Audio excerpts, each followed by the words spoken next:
इस साल 2024 का आखिरी दिन है, इसलिए आज मध्य प्रदेश की मोहन सरकार के कार्यकाल को भी जानना जरूरी है। चलिए मुख्यमंत्री डॉक्टर मोहन यादव के इस साल के अब तक के कार्यकाल पर नजर डाल लेते हैं।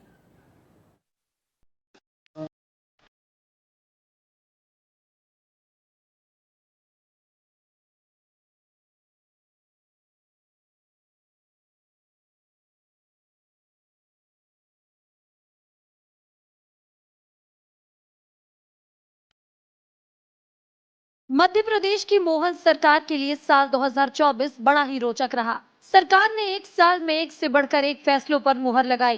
13 दिसंबर को बनी मोहन सरकार ने एक साल के कार्यकाल में कई मायनों में ये साबित कर दिखा दिया कि डॉक्टर मोहन यादव को मुख्यमंत्री बनाने का बीजेपी का फैसला दूरदर्शी था। मैं डॉक्टर मोहन यादव ईश्वर की शपथ लेता हूं कि मैं विधि द्वारा स्थापित भारत के संविधान के प्रति सच्ची श्रद्धा और निष्ठा रखूंगा।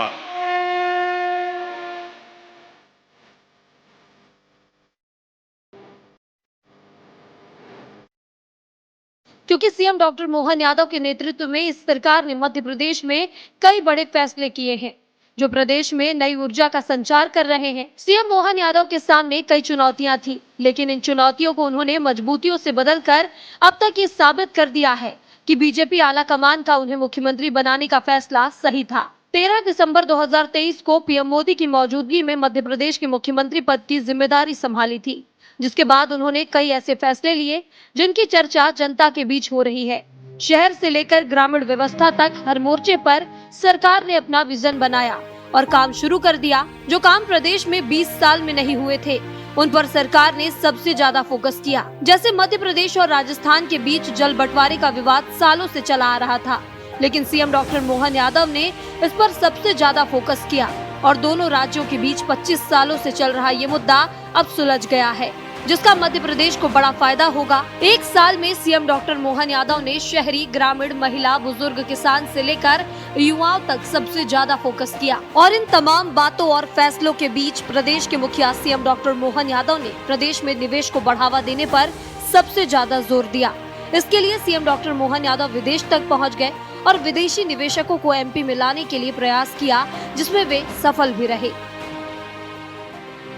सीएम मोहन यादव ने प्रदेश की कमान संभालने के बाद निवेश पर सबसे ज्यादा फोकस किया। इस बात का अंदाजा इसी से लगाया जा सकता है कि यह सरकार लगभग हर महीने ही क्षेत्रीय उद्योग सम्मेलन करवा रही है। छोटे छोटे हमारे निवासी उनको लाभ दिला रहे हैं। अब ये नीचे तक बाकी व्यवस्थाओं पे भी लागू हो गया और मुझे इस बात की खुशी है कि हमने मध्यम श्रेणी से लगाकर के इंडस्ट्री डिपार्टमेंट में भी जिनको जो सब्सिडी देना वो डायरेक्ट देना चालू कर दी, बीच के सारे हर्डल खत्म कर दिए। उज्जैन, रीवा और सागर जैसे शहरों में इंडस्ट्री कॉन्क्लेव के जरिए करोड़ों का निवेश मध्य प्रदेश में आने वाला है। उज्जैन में हुए उद्योग सम्मेलन में ही 1 लाख करोड़ रुपए का निवेश का प्रस्ताव आया, जिससे ये अभियान सफल माना गया। इसी तरह रीजनल इंडस्ट्री कॉन्क्लेव जबलपुर में 17,000 करोड़ का निवेश हुआ, ग्वालियर में 1.84 लाख करोड़ रुपए का निवेश, सागर में 23,000 करोड़ रुपए के प्रस्ताव आए, रीवा में 31,000 करोड़ के प्रस्ताव आए।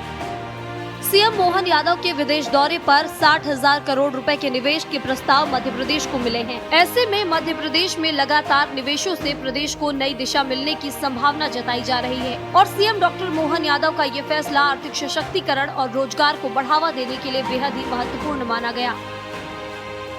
सुलझा जल बंटवारे का मुद्दा।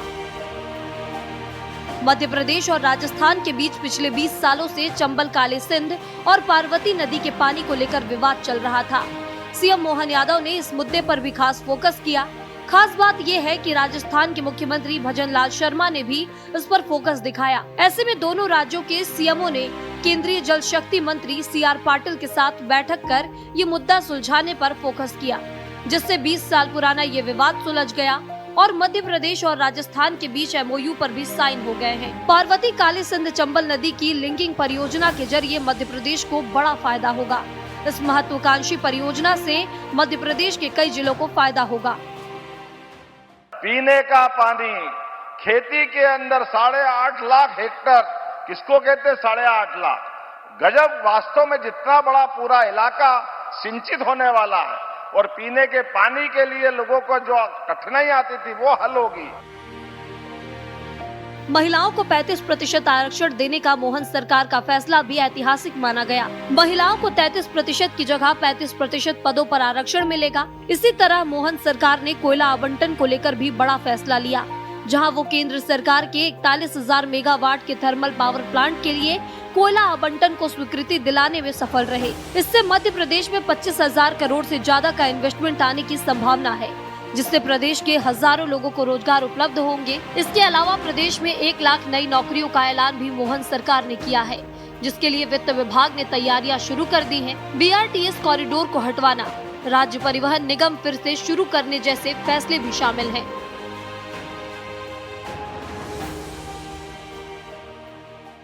जनता के बीच उनकी योजना का उनका हक उनको मिलना चाहिए। जनता के हित की बात जनता के घर जाके करें, ये घर घर अभियान चलेगा। जो पात्र हितग्राही है ढूंढ करके उनके अलग अलग प्रकार के सर्वे करा करके शिविरों के माध्यम से उनके अपने जीवन में सरकार के सभी प्रकार के लाभ देने का निर्णय किया है, जिसके अफसरशाही पर लगाम। मध्य प्रदेश में सीएम मोहन अफसरशाही को लेकर भी सख्त दिखे। उन्होंने 1 साल के कार्यकाल के दौरान कई बड़े फैसले लिए और साफ संदेश देने की कोशिश की कि सरकार के लिए जनता ही सबसे ऊपर है। उनके कुछ फैसले ऐसे हैं जिनकी चर्चा न केवल MP में बल्कि देश में भी हुई। 2023 में गुना में बड़ा बस हादसा हुआ, जिसके बाद सीएम मोहन ने गुना में अधिकारियों पर एक्शन लिया। इसी तरह शाहजहांपुर में भी तत्कालीन कलेक्टर किशोर कान्याल का औकात वाला वीडियो वायरल हुआ तो लगे हाथों कार्रवाई हुई और कलेक्टर को हटा दिया गया। क्या करोगे तुम? यही तो चीज है सर, हम यही लड़ाई। देवास में भी इसी तरह का मामला सामने आया, जहां फसल को लेकर किसान और तहसीलदार आमने सामने आ गए। तहसीलदार ने किसान के बेटे से कहा, चूजे हैं ये, अंडे से निकले नहीं, और बड़ी बड़ी मारने लगे। इसके बाद लगे हाथों सीएम डॉक्टर मोहन यादव ने यहाँ भी एक्शन ले लिया। चूजे ये अंडे से निकले नहीं, कि बड़ी बड़ी मरने मारने की बात करते हैं। सिंगरौली के चितरंगी में भी महिला से जूते के फीते बंधवाने वाले SDM को हटाया गया। हमारे कार्यकर्ताओं का तो ठीक है, आम जनता का भी मान सम्मान के मामले में कोई भी प्रशासन का अधिकारी बदतमीजी करेगा, हमारी सरकार बर्दाश्त नहीं करेगी किसी कीमत पर। सियासी सूरमा बने सीएम मोहन। सीएम मोहन यादव न केवल सरकार चलाने में सफल साबित हुए, बल्कि वह राजनीतिक मोर्चे पर भी सबसे सफल रहे। 2023 में सरकार बनाने के बाद सीएम मोहन के सामने सबसे बड़ी चुनौती 2024 का लोकसभा चुनाव था, जहां उन्होंने 100% सफलता का रिजल्ट देकर राजनीतिक पंडितों को बेहैरान कर दिया। मध्य प्रदेश में बीजेपी ने सभी 29 लोकसभा सीटों पर जीत हासिल की थी। यहाँ तक कि देश भर में कांग्रेस के सबसे मजबूत गढ़ों में शामिल रही मध्य प्रदेश की छिंदवाड़ा लोकसभा सीट पर भी बीजेपी ने जीत हासिल की थी। ये काम बड़े बड़े राजनीतिक धुरंधर नहीं कर पाए थे, लेकिन मोहन यादव के नेतृत्व में बीजेपी ने 26 साल बाद कांग्रेस का सबसे मजबूत किला ढहा दिया। ऐसे में सीएम मोहन यादव की कार्यकुशलता का लोहा अब उनके विरोधी भी मान रहे हैं।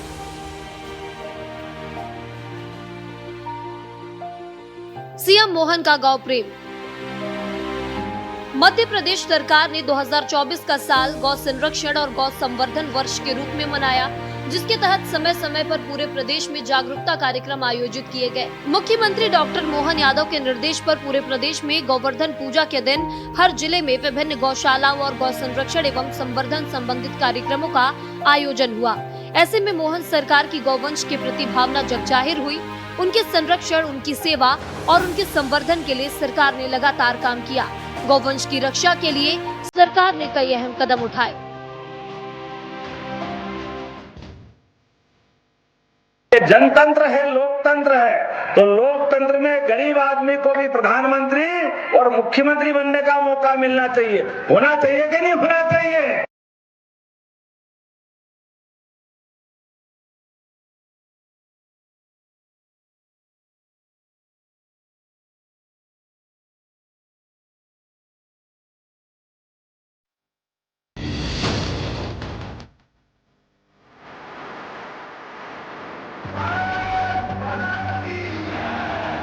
जनतंत्र है, लोकतंत्र है, तो लोकतंत्र गरीब आदमी को भी प्रधानमंत्री और मुख्यमंत्री बनने का मौका मिलना चाहिए। होना चाहिए कि नहीं होना चाहिए?